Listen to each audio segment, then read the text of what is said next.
যুগ যুগ ধরে জীবনের অপর নাম পানি। আরেকটু আকাঙ্ক্ষা যারা চেয়ারটা নিহার এই পানি কেড়ে নেয়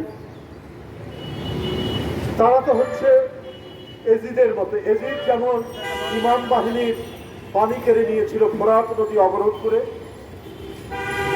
তো এজিদের সাথেই আওয়ামী লীগ সরকারের তুলনা করা যায়। আজকে আমরা যে মর্শিয়া মহরম দিবস পালন করি, এটার তো মূল যে প্রতিপাদ্য সেটা তো হচ্ছে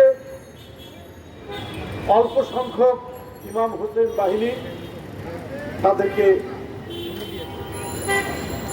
তাদের যাত্রাপথ তাদের গতিপথকে অবরোধ করেছিল এবং করতে গিয়ে তারা ফোরাত নদীর যে পানি, যেখান থেকে পানি পান করার কথা,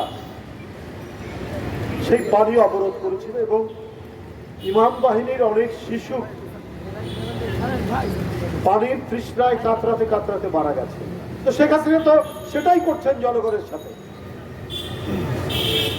ওয়াসার যে এমডি, তার সম্পর্কে শোনা যায় তিনি নাকি বিদেশ থেকে তার কার্যালয় পরিচালনা করে, খুব শক্তিশালী, অনেক দুর্নীতির অভিযোগ, তারপরেও তার এক্সটেনশন হয়। তো তাতেই বোঝা যাচ্ছে যে কেন শেখ হাসিনা এই ধরনের লোকদেরকে নিয়োগ করেন এই সমস্ত মানে গণসম্পৃক্ত যে সমস্ত বিভাগ আছে সেই বিভাগের প্রধান হিসেবে। কারণ তারা শেখ হাসিনার পারপাস সার্ভ করে, তাদের যে উদ্দেশ্য, অশুভ উদ্দেশ্য, সেইটা তারা পালন করে। এই কারণেই তারা পানির দাম বৃদ্ধি করেছে। নিত্য প্রয়োজনীয় ব্যবহার্য যে পানি বাসায় বাসায় যায়, সেই পানি যদি দাম বৃদ্ধি করে তাহলে মানুষ তো প্রান্তিক হয়ে যাবে, মানুষ তো কোণঠাসা হয়ে পড়বে। মানুষের বেঁচে থাকার কোনো অবলম্বনই শেখ হাসিনা রাখতে চান না। ডিজেলের দাম বৃদ্ধি করেছেন গতকাল, পেট্রোল অক্টেনের দাম বৃদ্ধি করেছেন। ডিজেলের দামের সাথে তো অনেক কিছুর সম্পর্ক, আপনার সেচের সম্পর্ক, কৃষির সম্পর্ক, বিদ্যুৎ উৎপাদনের সম্পর্ক, এবং যে গণপরিবহন, বাস, ট্রাক, রেলওয়ে, এইটার সম্পর্ক। অর্থাৎ এখানেও সাধারণ মানুষ, জনগণ যাতে কষ্ট পায়, তাকে যাতে বেশি ভাড়া দিতে হয়, সেই ব্যবস্থা করলেন গতকাল এই জ্বালানির দাম বৃদ্ধি করে। এর আগে বিদ্যুতের দাম, কালকে আবার বিদ্যুতের দাম বৃদ্ধি করেছেন। অর্থাৎ জনগণ হচ্ছে ওদের কাছে একটা পাইলট প্রজেক্ট, যে দেখি জনগণের রক্ত শোষণ করে করে এই প্রজেক্টটা এমন ভাবে প্রতিষ্ঠিত করব যাতে বিশ্বের স্বৈরাচার, একটাও কর্তৃত্ববাদী শাসক যারা, তাদের কাছে একটা দৃষ্টান্ত হয় শেখ হাসিনা। সেই জন্য জনগণের রক্ত শোষণ করছেন, ইনজেক্ট করে রক্ত তুলে নিচ্ছেন একের পর এক। জনগণ যাতে বেঁচে থাকে, জনগণের যেটা প্রয়োজনীয় পানি, খাবার, পেঁয়াজ, রসুন, চাল, ডাল, লবণ, প্রত্যেকটির দামের সাথে এখন ডিজেলের দাম, কেরোসিনের দাম অপরিহার্য। যেটা জনগণের দরকার তার দাম বৃদ্ধি করেছে, বিদ্যুতের দাম বৃদ্ধি করেছে। এটা তো চেইন রিঅ্যাকশন হবে, প্রত্যেকটির দাম বাড়বে। খাদ্যপণ্যের দাম অনেক গুণে বাড়বে। বন্ধুরা, ওবায়দুল কাদের বলেছেন ঈদের সময় তো একটু কষ্ট হবে বাড়ি যাওয়ার সময়। ওবায়দুল কাদের সাহেব, আপনার তো কষ্ট হয় না বাড়ি গেলে? আপনার সামনে পুলিশের হুইসেল বাজে, আপনার পিছনে পুলিশের হুইসেল বাজে, আপনার তো কষ্ট হয় না। কিন্তু আপনি সাধারণ যারা যাত্রী, যারা বছর অন্তে একবার পিতা মাতার সাথে, আপনজনের সাথে ঈদ করার জন্য এই প্রধান উৎসব বাংলাদেশের, কত কষ্ট করে তারা যায়, এটার কি হিসাব রাখেন ওবায়দুল কাদের সাহেব? আর আপনি ওই কথা বলে তো জনগণের সাথে ব্যঙ্গ করছেন, ঠাট্টা করছেন, রসিকতা করছেন। কষ্ট তো হবেই। কষ্ট তো আপনার হয় না, আপনার এমপিদের হয় না, আপনার মন্ত্রীদের হয় না। কারণ আপনি কখনো ট্রেনের খবর নিয়েছেন? অনলাইনে নাকি টিকিট করা যায়, কিন্তু ট্রেনের টিকিট আগেই ব্লক হয়ে যায়। এটা কি ওবায়দুল কাদের সাহেব জানেন? ট্রেন তো সরকারের নিয়ন্ত্রণে। তো ওই ট্রেনের টিকিট ব্লক হয় কি করে? ওই টিকিট চলে যায় এমপির আত্মীয় স্বজনদের কাছে, ওই টিকিট চলে যায় মন্ত্রীদের আত্মীয় স্বজনদের কাছে, তারা পেয়ে যায়। সাধারণ মানুষ সারা দিন রেলওয়ে স্টেশনগুলোতে লাইন ধরে থাকে, দাঁড়িয়ে থাকে, টিকিট পায় না। আপনি কি ওবায়দুল কাদের সাহেব জানেন এই যে বাস, এই বাস তো হচ্ছে প্রাইভেট ট্রান্সপোর্ট, বিআরটিসি হচ্ছে সরকারি ট্রান্সপোর্ট, সব ট্রান্সপোর্ট। আপনি জানেন যে এই ঈদের সময় টিকিট ব্লক হয়ে যায়। যে টিকিটের দাম 400 টাকা সেটা 800 টাকা দিয়ে কিনতে হয়, ডাবল হয়ে যায় টিকিটের দাম। প্রাইভেট কোম্পানিগুলোর বাসে তো দাম বাড়ার কথা না, তো এমনি টাকা বেশি নেয়। কিন্তু আপনি যান কল্যাণপুর যান, আপনি সায়দাবাদ যান, আপনি গাবতলী যান, যে বিভিন্ন জায়গায় যান যেখানে আপনার বাসের স্ট্যান্ড, প্রত্যেকটা জায়গায় দেখুন এই ঈদের সময় আপনার বাড়িতে যাওয়ার জন্য মানুষ উন্মুখ হয়ে আছে। টিকিটের দাম ডাবল, 3 ডাবল। কই আপনার সরকার, বিএনপির লোক যারা আন্দোলনের ডাক দেয়, কর্মসূচি পালন করে, মিছিল করে, তাদের যদি বাবা যদি কবরে মারা যায়, সেই লাশের নামেও আপনারা মামলা দিতে দ্বিধা করেন না। বিএনপির নেতাকর্মী যদি বাস ঝাড়ে, বনে জঙ্গলে থাকে, তাকে গ্রেপ্তার করতেও আপনারা দ্বিধা করেন না, গ্রেপ্তার করে নিয়ে যান, তাদেরকে খুঁজে পান। কই এই সমস্ত ব্ল্যাক মার্কেটার, এই সমস্ত মাফিয়া, এদেরকে খুঁজে পান না? আপনাদের সময় দৃষ্টান্ত হয়েছে, যেটা অবাক করা কাণ্ড, যে সেনাবাহিনীর প্রধান, পুলিশের প্রধান, তারাও যে এমন মাফিয়া তন্ত্রের সাথে যুক্ত, এটা জনগণ কিছুটা জানলেও এত ডিটেলস জানতো না। এরা দমন করেছে আন্দোলন, এরা প্রকাশ্য হুমকি দিয়ে, হত্যার হুমকি দিয়েছে আইজি সাহেব, তৎকালীন আইজি সাহেব। কিন্তু এরা যে নিজেরাও যে এত বিত্ত বৈভবের মালিক, এইটা জনগণ আরো বেশি করে জানছে। আমরা আগে বলেছি যে কেন তাদেরকে এই সুযোগ দেওয়া হয়েছে, কারণ ওরাই তো বিএনপির মিছিল, বিএনপির কর্মসূচি, আন্দোলনকামী মানুষের যে কোনো ধরনের সমাবেশ, তারা অত্যন্ত নির্দয়ভাবে, নির্মমভাবে সেগুলোকে দমন করেছে। এর প্রাইজ হিসাবে, এর পুরস্কার হিসাবে শেখ হাসিনা একের পর এক প্রমোশন দিয়েছেন। পুলিশ কমিশনার, এসপি থেকে পুলিশ কমিশনার, পুলিশ কমিশনার থেকে আইজি করেছেন বেনজির সাহেবকে।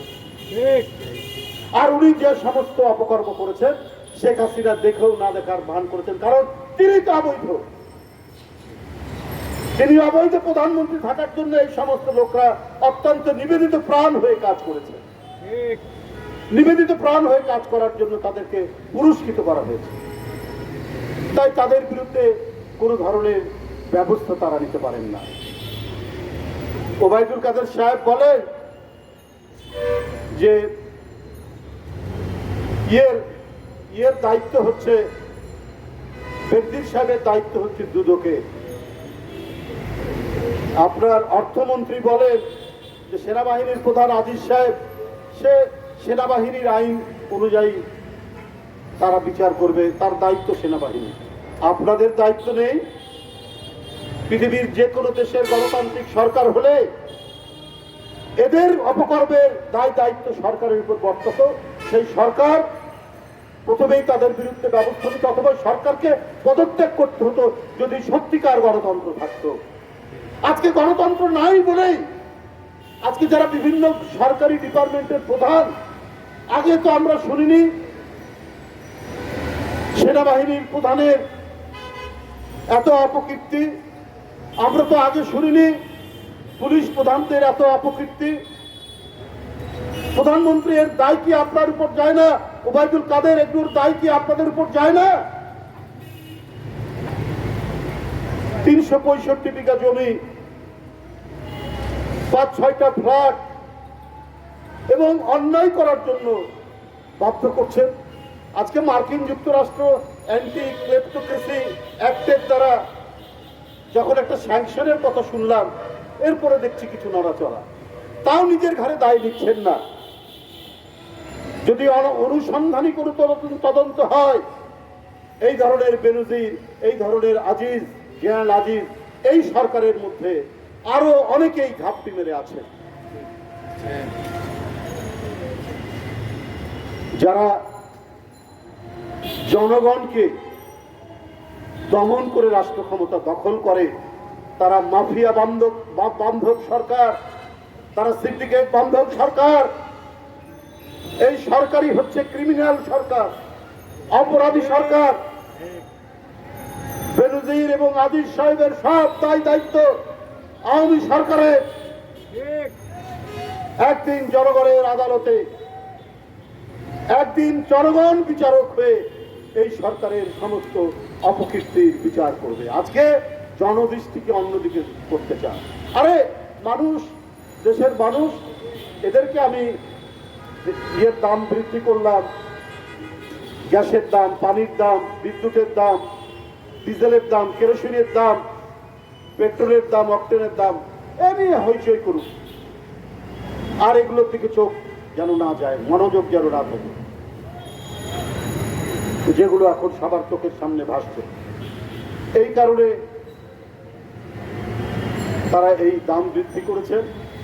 বগুড়াতে বিএনপির ভারপ্রাপ্ত চেয়ারম্যান তারেক রহমান একটা উদ্বোধন করেছেন মুরাল। এই মুরাল উদ্বোধন করেছেন, সেটাকেও তারা ভেঙেছে। গণতান্ত্রিক সরকার, ভদ্রলোকরা যদি আজকে ক্ষমতায় থাকতো, পৃথিবীর কোনো দেশে এই কাজটি করে না। একটা সরকার যাবে, একটা সরকার আসবে গণতান্ত্রিক সিস্টেমে, কিন্তু আজকে বখাটারা রাষ্ট্র ক্ষমতায় আছেন, আজকে মাফিয়ারা রাষ্ট্র ক্ষমতায় আছে বলেই পাড়ায় পাড়ায়, মহল্লায় মহল্লায়, জনপদের পর জনপদে মাফিয়া। আজকে আনোয়ারুল আজিম আনার, এরা আজকে এমপি হয় কি করে? এদেরই তো বহিঃপ্রকাশ যে একটি রাজনৈতিক দলের প্রধান তারেক রহমান সাহেবের উদ্বোধন খোকন পার্কের একটি মুরাল ভেঙে দেওয়া হয়েছে। কারণ কোন ভদ্রলোক আর আওয়ামী লীগ করে না, কোন ন্যায়ানুক মানুষ আর আওয়ামী লীগ করে না। আপনি দেখবেন প্রতিটি জনপদের পর্যন্ত, কারণ ওদের তো আর ভোট দিতে হয় না। শেখ হাসিনা যাকে সিলেকশন করেন বঙ্গভবন থেকে, সেই উপজেলা চেয়ারম্যান হয়, সেই ইউপি চেয়ারম্যান হয়, সেই এমপি হয়। যদি অবাধ সুষ্ঠু ভোট হতো, আনোয়ারুল আজিম, যদিও তাকে হত্যা করা হয়েছে, তো এটা গভীর ষড়যন্ত্র, টুকরা টুকরা করে তার আর পুরো ইয়েই পাওয়া যাচ্ছে না। কিন্তু আমার কথা হলো, তার আগে 2014 সাল থেকে এই ভদ্রলোক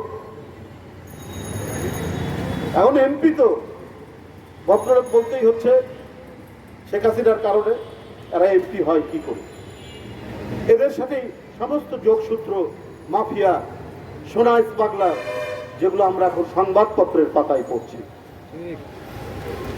এইরকম একটি নারকীয় ভয়াবহ পরিবেশের দিকে বাংলাদেশকে ফেলে দিয়েছে শেখ হাসিনা। কোন ভদ্রলোক বাংলাদেশে বাস করতে পারবে না যদি শেখ হাসিনার এই ডামি সরকার ক্ষমতায় থাকে। এরা শিক্ষা ধ্বংস করে দিয়েছে, এরা অর্থনীতি প্রচন্ড নৈরাজ্য সৃষ্টি করেছে। টাকা নাই, ডলার ক্রাইসিস, মুদ্রাস্ফীতি, ব্যবসা বাণিজ্যের দাম বৃদ্ধি পাচ্ছে, এক ভয়ঙ্কর পরিস্থিতি। আর এই পরিস্থিতি তৈরি করেছেন শুধু লুটের অর্থনীতি এবং লুটের ভাবধারা। এই সরকার অনুপ্রাণিত বলেই এই কাজ তারা করেছেন। বন্ধুরা আমার, আমি তীব্র নিন্দা জানাচ্ছি বগুড়ায় জনাব তারেক রহমানের উদ্বোধনকৃত মুরাল ভেঙে ফেলার। আমি তীব্র নিন্দা জানাচ্ছি আজকে কেরোসিনের দাম, ডিজেলের দাম, পেট্রোলের দাম, অক্টেনের দাম, পানির দাম, আপনি বলেন 10% ওয়াসা পানির দাম বৃদ্ধি করেছে। এই পানির দাম বৃদ্ধি তীব্র নিন্দা জানাচ্ছি বাংলাদেশ জাতীয়তাবাদী দল বিএনপির পক্ষ থেকে জানিয়ে আমার বক্তব্য শেষ করছি।